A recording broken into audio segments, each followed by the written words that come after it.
Bien évidemment, leur importance. Jack Lang prendra donc sa décision en conscience. C'est ce qu'a déclaré son avocat sur BFM TV, pressé de démissionner de l'Institut du monde arabe. Il est convoqué demain au Quai d'Orsay.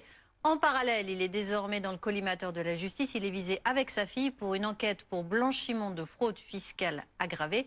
Explication de Julien Gall et Philippine David. Au cœur de l'enquête, les comptes d'une société offshore domiciliée dans un paradis fiscal fondé en 2016 par Jeffrey Epstein. Un fonds d'1,4 million de dollars destiné aux jeunes artistes dont la moitié des parts est détenue par la fille de Jack Lang, Caroline. Selon Mediapart, Jack Lang figure dans les statuts de l'entreprise. Le parquet national financier annonce l'ouverture d'une enquête pour blanchiment de fraude fiscale aggravée.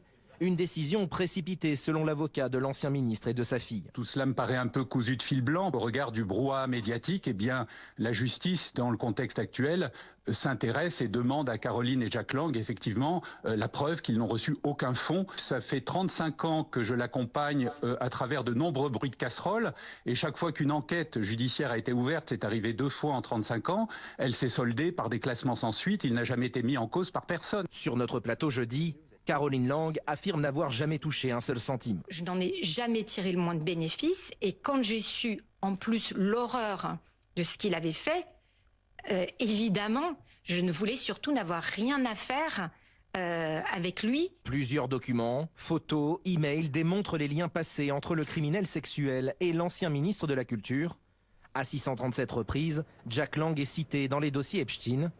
Alors que les appels à sa démission de l'Institut du monde arabe se multiplient, lui exclut complètement cette option. Mais non, je n'ai pas songé une seconde quel acte répréhensible j'ai commis, aucun. Je me sens blanc comme neige. Jack Lang est convoqué demain par le Quai d'Orsay, principal financeur de l'Institut du monde arabe.